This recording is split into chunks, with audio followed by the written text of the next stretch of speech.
ભગવાન બ્રહ્માજીએ જે સૃષ્ટિમાં સર્જન અને જ્યારે નર ને નારી બનાવ્યા, મનુ શત્રુપા આ જગતના પહેલા નર નારી,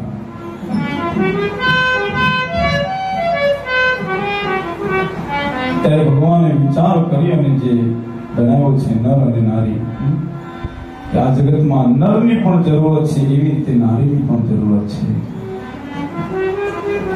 પણ અત્યારની સમાજ ઘણી ભ્રૂણ હત્યાઓ કરે છે. એમ કહેવાય છે 1-2 મહિનાનું બાળક, એમ કે ગર્ભ હોય પેટમાં, ભ્રૂણ હત્યા કરાવે, શિશુ હત્યા. જેને જગત જોયું નથી, જેનો કઈ વાંક નથી, એ હત્યાઓ કરે છે.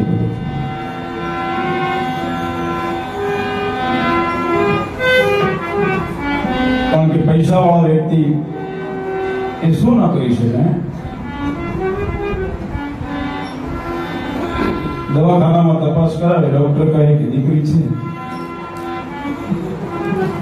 અને જ્યાં દીકરી હોય ત્યાં હત્યા કરાવે છે. પણ હું વ્યાસપીઠ ઉપર બેસીને ફક્ત એટલું જ કહું કે જેટલો જીવ, એમ કહેવાય છે દીકરી એના બાપ એના મા માટે બાળતી હોય, એટલો જીવ કોઈ ના બાળી શકે છે. જેટલો એ દીકરી એના પિયરને યાદ કરે, એના મા બાપને યાદ કરે, એટલો કદાચ દીકરો કરતો છે.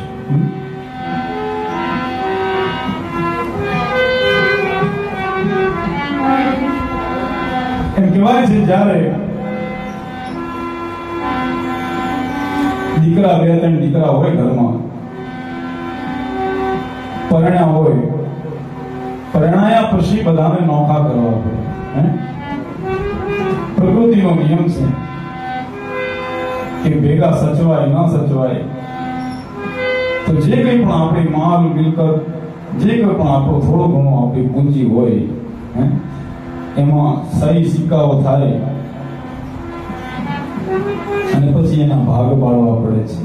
પણ માત્ર દીકરી એક એવી છે કે વિદાય વખતે, એ દીકરી એવી છે વિદાય વખતે જ્યારે વિદાય થતી હોય ત્યારે બાપુજીને એમ કહે કે આ તમારી બધી મિલકત તમને મુબારક.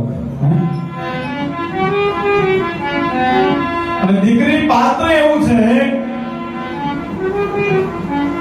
કે એ પારકું ધન ગણાય, એને કાલે પરણી અને બીજાના ઘરે જવાનું.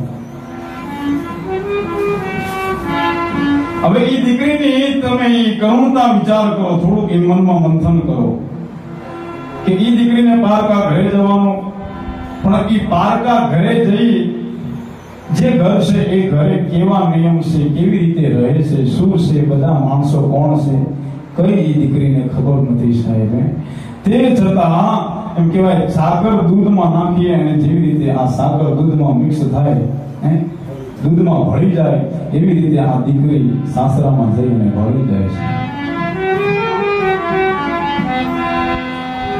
પણ જે સહન કરે, સ્ત્રી જેટલું સહન કોઈ નથી કરતું આ જગતમાં.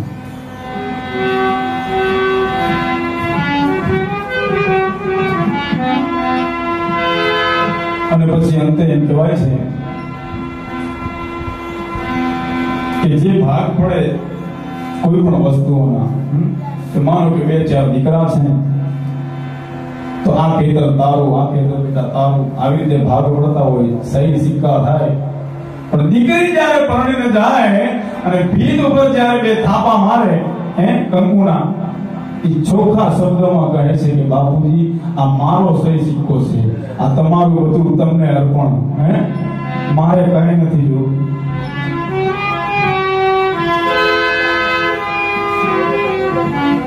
દીકરી કરુણાની મૂર્તિ છે. દીકરી વિદાયનો પ્રસંગ એવો છે જે બાપને રડવી નાખે છે. માને મળી છે 4 દીકરીઓ, માને બથ ભરી ભરીને રડે છે. માં સારા સંસ્કાર આપે છે કે બેટા તમે સાસરામાં જાઓ છો, હવે ત્યાં સાસનું છે, તમારું પિયર નથી, તમે તમારી મર્યાદા જાળવજો. આ માતા સંસ્કાર આપે છે કે તમારા હાથમાં 3 કુળની મર્યાદા છે.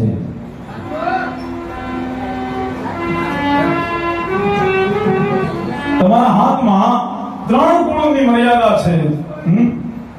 તમારા પોતાના સાસરિયાની, પોતાના પિયરની અને પોતાના મોસાળની. આ માં દીકરીને કહે છે. તમે સાસરામાં નવા નવી જાઓ છો, તમને કઈ અનુભવ નથી, અને નવી જગ્યા ઉપર આપણે જતા હોય એટલે આપણને અનુભવ હોય નહીં, કારણ કે જે જગ્યા ઉપર જે રહેતા હોય એ વ્યક્તિનો અનુભવ હોય આજુબાજુમાં. એટલે માં કહે છે દીકરીઓ કે તમે નવી જગ્યા ઉપર જાઓ છો, તમને એ વસ્તુ એ જગ્યાનો અનુભવ નથી, અને જ્યાં એ બધા જે લોકો ત્યાં રહે છે એ બધા અનુભવી છે. અનુભવ થશે તમને, પણ થોડોક સમય વીતશે ત્યારે. પણ જીવનમાં બેટા એવા રહેજો કે કોઈ શિકાયત, કોઈ ફરિયાદ ના આવે.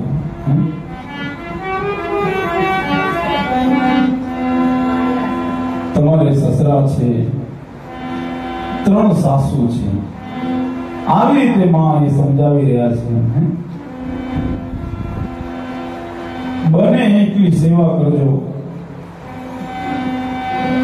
અને તમારા સ્વામી, તમારા પતિદેવ જે કંઈ પણ કાર્ય કરો, પતિદેવને પૂછ્યા વગર કઈ કાર્ય કરતા નહીં.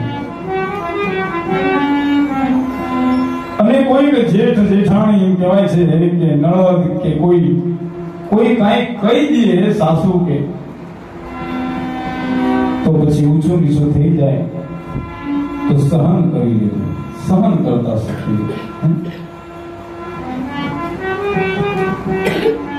આવી ફરિયાદ આવી રીતે આજે માએ સંસ્કાર આપ્યા છે દીકરીને. પણ એ સમયકાળ બહુ સરસ હતો, અને આજનો સમય જોવા જઈએ ને,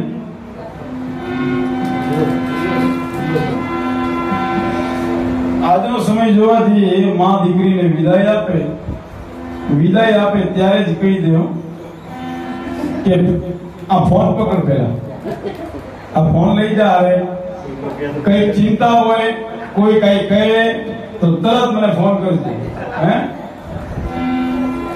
આજની માતાઓને વંદન છે, પણ થોડું ઘણું સહન કરવું પડે.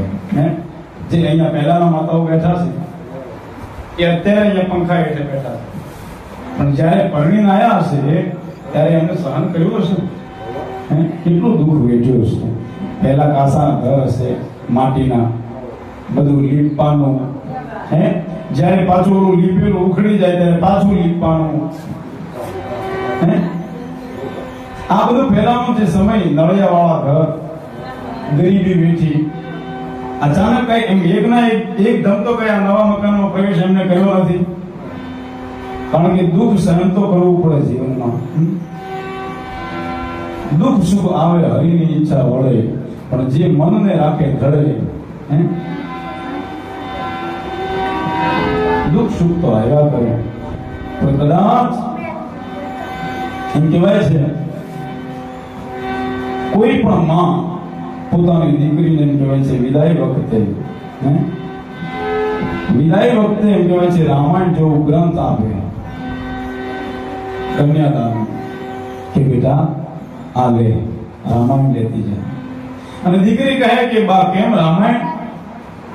કદાચ તને દુઃખ પડે તો તારા મનમાં એમ થશે કે મને દુઃખ પડ્યું છે, હવે મારા મા બાપને હું ફરિયાદ કરું, તો ફરિયાદ કરવાની કઈ જરૂરત નથી. આમાં સીતાજીનો પાત્ર વાંચી લેજે કે એને કેટલું દુઃખ પડ્યું છે.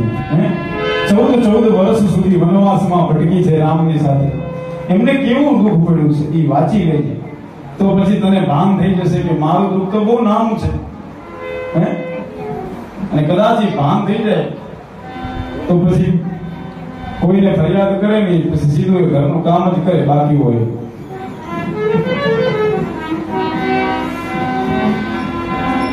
આવી રીતે દીકરી કહેવાય છે કે જ્યાં માને મળેલી અને જ્યાં બાપને મળવા આવી છે,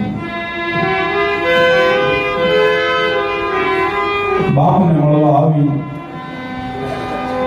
હોય, જેટલી હિંમત હોય એટલી ભેગી કરી છે દીકરીએ.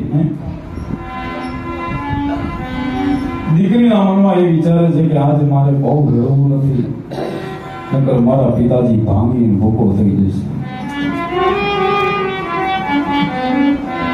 એ દીકરી કહેવાય છે પ્રેમની મૂર્તિ છે, કરુણાની મૂર્તિ છે.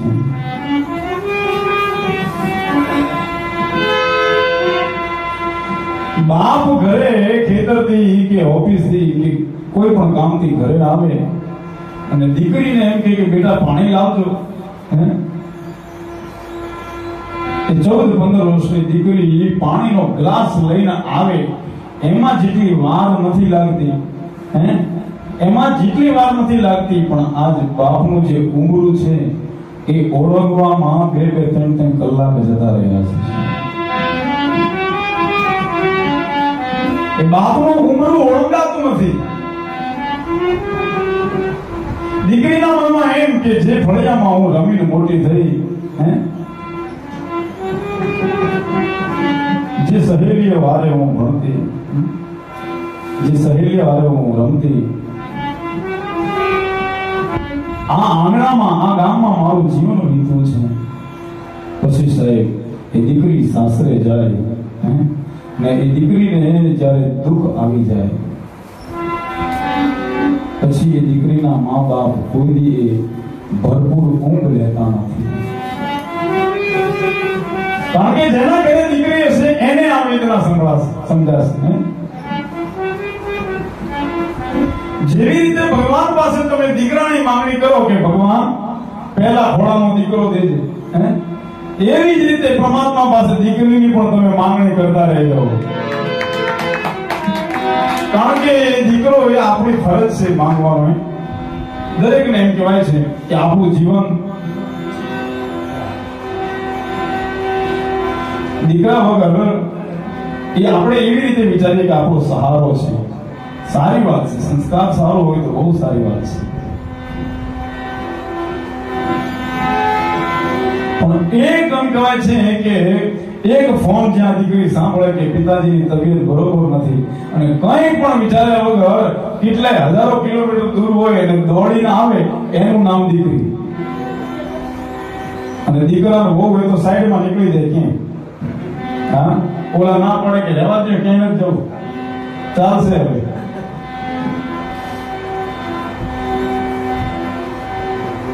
એક ભાઈ હતો, એ ભાઈ ઘરે ગયો, ઓફિસ થી ઘરે ગયો અને એની ઘરવાળી સ્વભાવ એનો બહુ વિચિત્ર પ્રકારનો. અને જ્યાં એની ઘરવાળીને જઈને કીધું કે બા જતા રહે, આટલી જ્યાં વાત કીધી ત્યાં તો એમ કહેવાય છે કે એ ભાઈની ઘરવાળી કે હવે જે થવાનું હતું એ થઈ ગયું, એમાં શું છે, જતા રહે, એક દી બધાને જવાનું છે, કઈ વાંધો નહીં, પેલા જમી લો. આવા બહુ ભાવ હોય. જે થવાનું હતું એ થઈ ગયું, હવે આપણે નહીં જમીએ તો કઈ બા પાછા આવી જવાના છે. પણ કે મારી વાત, તમારી વાત સાંભળેલી છે, કઈ ના સાંભળો, હાલો કે ભોજન કરી લો, ટાઢું થાય છે. પછી એ ભાઈ જમવા બેઠો, પ્રાણે જમવા બેઠો અને બરોબર જમતો એ ભાઈ કે બહુ ભારા હતા. હવે કે મૂકો વાત, જે થયું એ થયું, કે જે થવાનું હતું એ થઈ ગયું. એમાં હવે આખો દી હવે આખો જમી કરી અને આપણે જવાનું જ છે ને. અરે પણ કે બાનો સ્વભાવ બહુ સરસ હતો. અને પછી છેલ્લે ખબર પડી કે બા મારા નહીં તારા. પછી તો હાથમાંથી રોટલી પડી ગઈ કે પછી એ બેનને ખબર પડી કે આ તો મારા બાની વાત કરે છે, કે મારા બા વ્યા ગયા તો કે હા. અને પછી તો ભાઈ ધ્રુજકે જે રડી છે ભાઈ, કારણ કે પોતાના ઉપર આવ્યું ત્યારે ખબર પડે.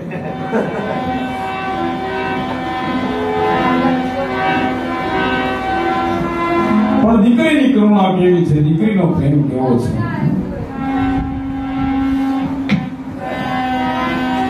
જ્યાં એક કહેવાય છે પતિ પત્ની દાંપત્ય રહે છે અને ફોન આવ્યો અચાનક, જમાઈ ઉપર ફોન કર્યો કે જમાઈ જરા દીકરીને ફોન આપો. દીકરીની સાથે એના પિતાજીને વાત કરી છે. જમાઈએ એની ઘરવાળીને ફોન આપ્યો. હવે એની ઘરવાળી એના બાપની સાથે વાત કરે છે. એના પિતાજીએ કીધું કે હવે મને લાગે છે કે હવે હું વધારે ટકીશ નહીં, મોઢું જોવું હોય તો જલ્દીથી જલ્દી આવી જાય. અને એ બે જણા મુંબઈમાં રહે, મુંબઈથી સૌરાષ્ટ્ર આવવાનું. બે જણા ત્યાંથી અહીંયા આવે એટલે 2000-2500-3000 ભાડું થઈ જાય. અને બરોબર એમ કહેવાય છે જ્યાં સૌરાષ્ટ્રમાં જ્યાં ગયા જઈ અને એ દીકરી બાપને મળી અને જ્યાં 1-2 કલાક બાપની સાથે વાત કરી, બાપુજી હતા એવા રેડી થઈ ગયા. બાપુજી કમ્પ્લીટ થઈ ગયા ત્યાં એમ કહેવાય છે. પછી એક દી રહી અને દીકરી અને જમાઈ પાછા એના ઘરે મુંબઈ આવી ગયા. 10 દિવસ નીકળ્યા, પાછો ફોન આવ્યો જમાઈ ઉપર પાછો ફોન આવી અને કીધું કે જરા દીકરીને ફોન આપો.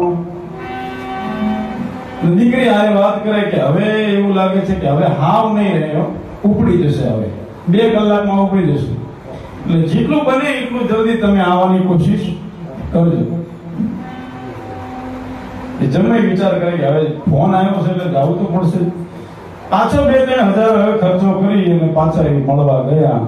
દીકરી જ્યાં બાપને મળી, 2-3 કલાક બેસીને વાત કરી, બાપુજી પાછા રેડી થઈ ગયા, કમ્પ્લીટ થઈ ગયા, તૈયાર.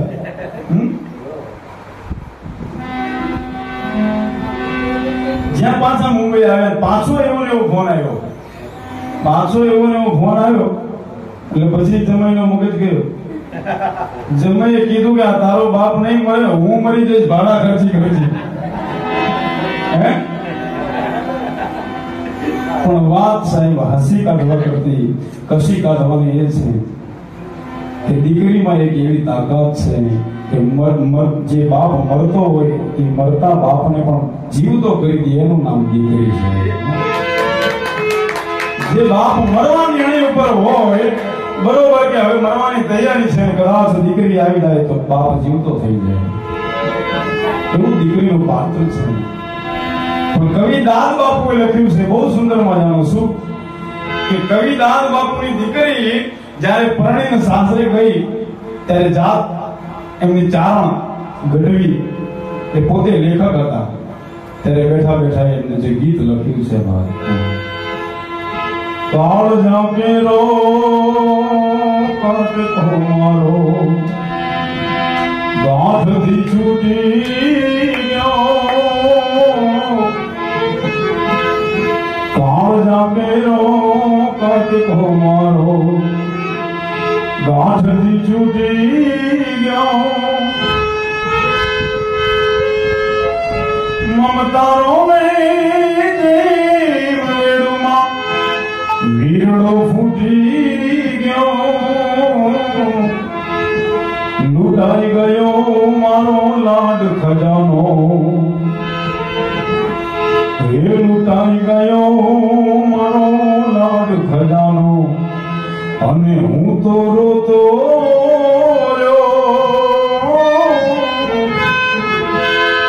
કાળ જાગે રો કાટકો મારો ગાંઠથી છૂટી ગયો. અને એક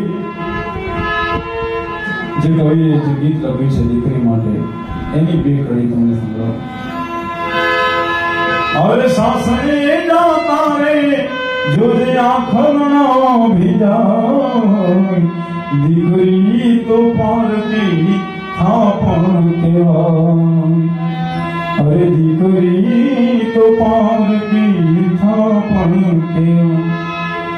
गाय ने कन्या દોરે ત્યાં જાઓ. આ જગતમાં ગરીબમાં ગરીબ બે છે, ગાય અને દીકરી. ગરીબમાં ગરીબ સાહેબ દીકરી અને ગાયનું આ બે વસ્તુનું જતન કરજો. આ બે વસ્તુનું જતન કરવું જરૂરી છે, કારણ કે આપણા સનાતની ધર્મમાં તુલસીનો ક્યારો, માં તુલસીનો ક્યારો અને એક ઘરે ઘરે ગાય, આ હિન્દુની નિશાની હતી.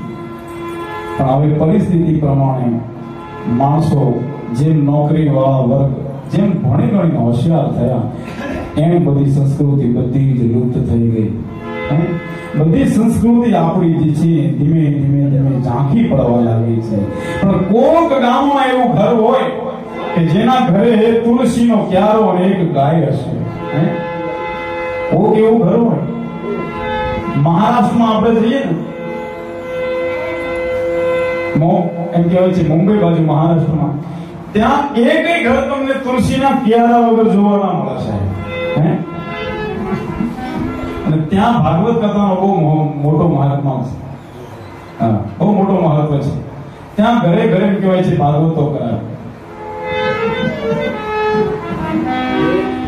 એટલે આ બે દીકરીનું એમ કહેવાય છે બે વસ્તુનું જતન થવું જરૂરી છે.